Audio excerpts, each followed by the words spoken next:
this storm will continue to get worse throughout the afternoon, early evening, and even into parts of tomorrow. So as this rain continues, it's bringing with it that powerful wind. This is Hurricane Michael making its way into Georgia right now. It is very difficult to stand because of this heavy wind and all of this rain. And a lot of people may be taken by surprise by how powerful this storm was, simply because they just don't know what a powerful hurricane is like in this part of the state. It is so isolated from the water. It is so far removed from any areas that typically sees damage. And I think that is why most people just assumed that this storm wouldn't be that bad.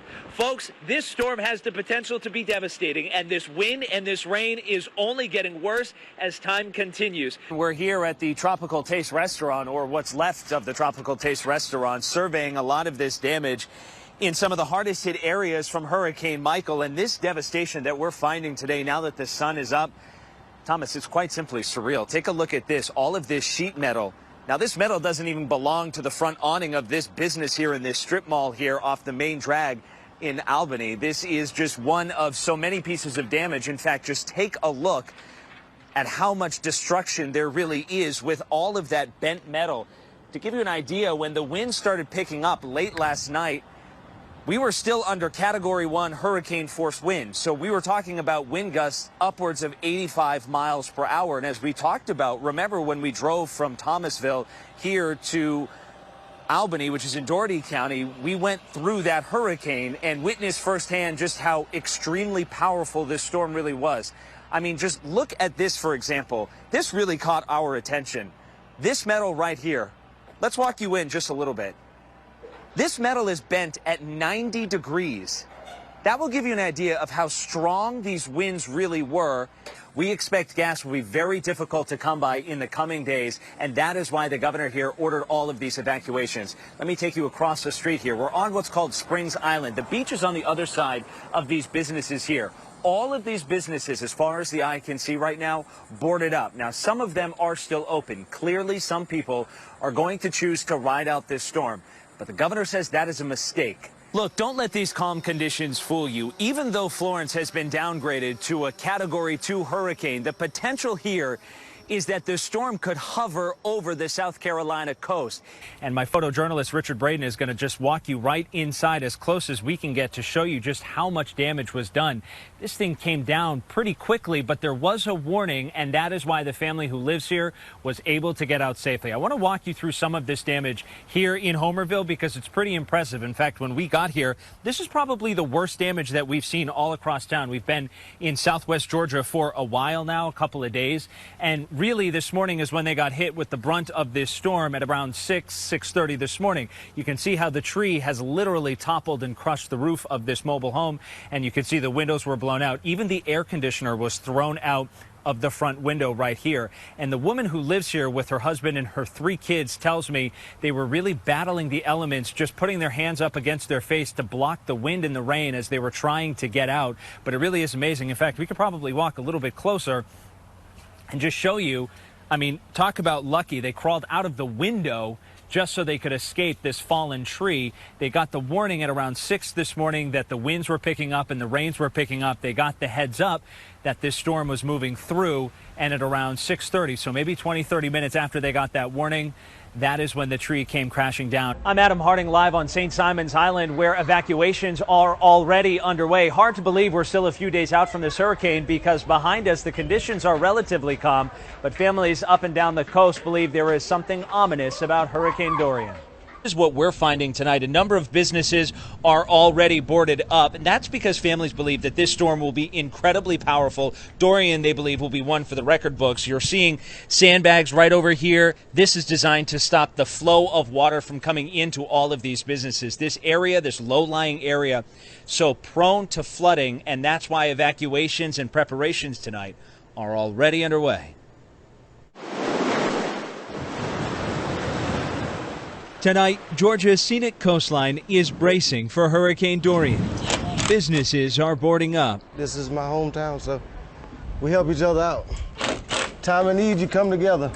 As the storm continues to churn in the Atlantic. As you can tell, I've had this wood for years. Susan Bates plans to keep her Brunswick bar open for another day We're in the Low Country. before evacuating early Tuesday. We're glued to the TV like everybody else is and trying to take expert advice and not be too frightened, but to do smart things. And this one's a big one. This one has everybody's attention.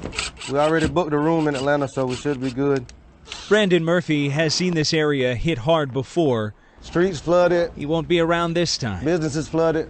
Not a chance. It gets pretty bad. With so much uncertainty in Dorian's path, coastal Georgia is under a mandatory evacuation. It's going to look like a ghost town.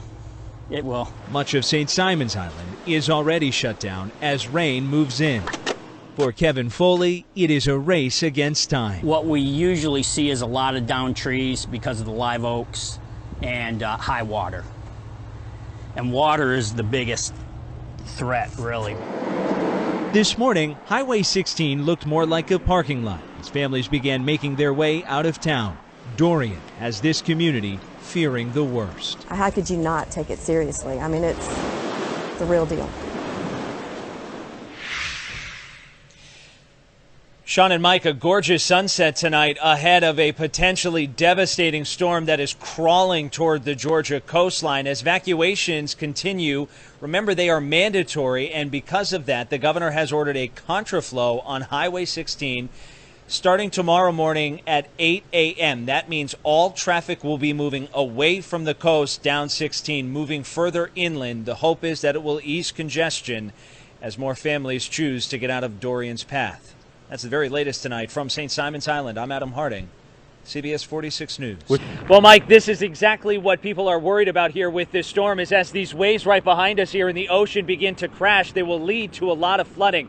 The big thing to watch tonight is the high tide overnight.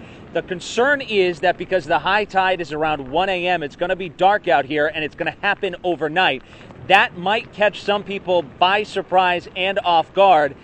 Sean and Mike, it is an adventure that families here are all too familiar with. They see storms this time of year almost each and every year, especially along the coastline.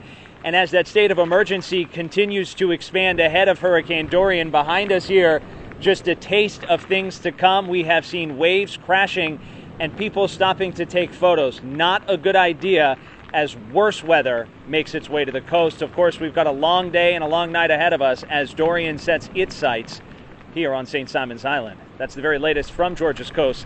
I'm Adam Harding, CBS 46 News. The crashing waves on Tybee Island, a sure sign Dorian is inching closer.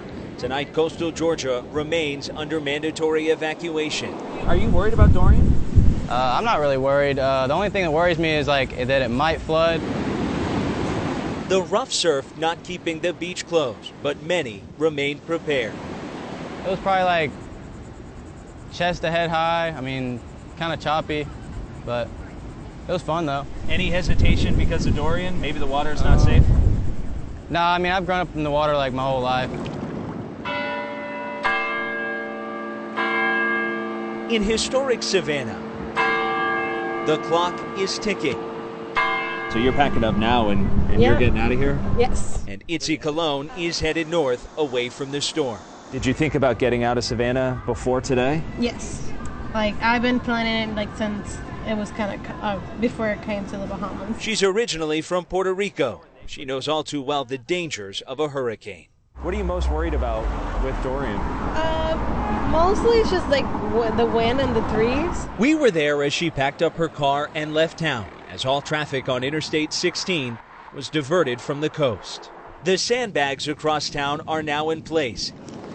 This is the calm before the storm. We're gonna hunker down and see what happens. But many are still choosing to stay. You're not evacuating? No, we're not. No. We're gonna hang out and weather the storm. And weather the storm is what a lot of people here on Tybee Island are doing. In fact, when we drove throughout Chatham County, we did not notice a number of businesses that were boarded up. In fact, some of them here on Tybee Island are still open, despite the fact that Dorian continues to grow in size and it is still threatening Georgia's coastline. We should also tell you that there are curfews that go into effect for parts of Glynn County, which is where Brunswick and St. Simons Island are. That begins later tonight.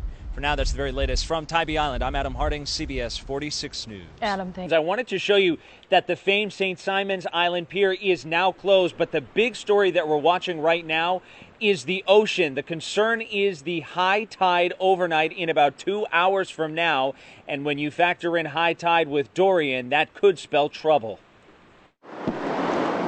Tonight, the final scenic sunset before Dorian's arrival. Coastal Georgia remains under a state of emergency. Atlantic Ocean early Wednesday, howling. The ocean is very angry right now. Yeah, I've never seen it this angry. The views at Goulds Inlet, breathtaking. That's why I'm just taking pictures. I mean, it's just and dangerous. amazing. So every storm, it changes. I mean, it's just amazing. Yeah, I think this thing's going to get rough here in a little bit. We're going to probably start getting a lot of these outer bands and getting a lot of rain in here. Brant Davis is known as the unofficial weatherman on St. Simon's Island. But we're ready to go. We got some generators. We're set to go in case we lose power. Plenty of cold beers. He's seen hurricanes here before. You know, everything, all this over closed. They want the hat you catch. And he gave us a tour of the area. It is a way of life, I guess. As Dorian moved in. This thing is going so slow that we're about to run out of time, and I think, you know, it's kind of we're flipping a coin on this one, I guess.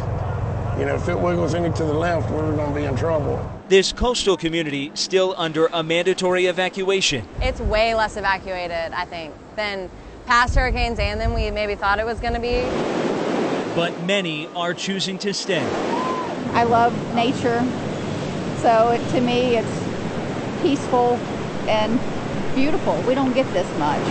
And ride out this storm. We've evacuated all the other hurricanes, and we just watched the storm because it was moving so slow, and it just really looked like it wasn't going to come close enough to the coast, and I'm an adrenaline junkie, and I was like, it's going to be an adventure.